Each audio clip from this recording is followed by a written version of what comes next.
Hello, my name is Alex Iles and welcome to Black Cart's Turret.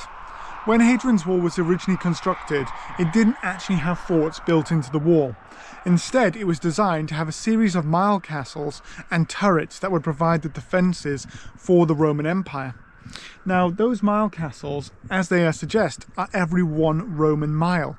So we've numbered them today from east to west, and then there were also 2 turrets associated with each mile castle, A and B. So because of that, this here is turret 29A because it's closest to mile castle 29. So that's Black Cart's turret. We know that this turret would have been a 2-storey building from archaeology across Hadrian's Wall, on the German frontier and in other parts of the Roman Empire, where we can see what a Roman turret looked like. When it was excavated by the Northumbrian archaeologist John Clayton, we know that inside here there was a hearth, a place where you'd have a fire which would have kept the soldiers warm, and alongside that as well would have been a place where they would have cooked their food.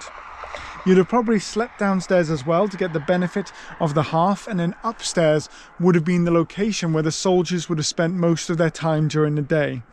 It had access probably to Hadrian's wall, so you could walk along the wall, and on top of that as well, as you can see in the interpretation panel here, was likely covered by a pitched roof, and then the soldiers would look out to the north and keep an eye on what was going on outside in the northern part of, well, in the north of the frontier, to the north of the frontier. And so that would be incredibly important, because at any point there could have been an assault against the wall. At that point, the soldiers likely would have caused a signal. Now, we have some ideas from Roman military writings of how those signals would have worked, but they would have lit a signal, and then it would have been passed along the wall, enabling for troops to then come out from the local Roman forts and to relieve them and to help them.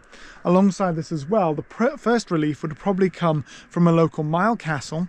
And then if that mile castle wasn't able to push away the assault on the wall, then they would also be then reinforced with troops from the 2 local forts. So Broccolita just to the west, and also slightly further over, you've got Chester's Roman forts. Now, Chester's had cavalry, so they could quickly get here, whereas the soldiers at Broccolita were infantry soldiers and would be coming here on foot, but you still got 480 soldiers over there coming as fast as possible to reinforce you and stop anyone getting over the wall. Most likely, though, it was a very boring posting. You're not likely to get an assault on the wall. You've got the wall ditch in front, which is going to stop people before they even get to the wall, and the vallum behind. So even if they do get over the wall, if you lock the doors of your tower and wait out, basically help is probably going to come before they can get away, because the ditch behind the wall is also going to slow them from causing any trouble.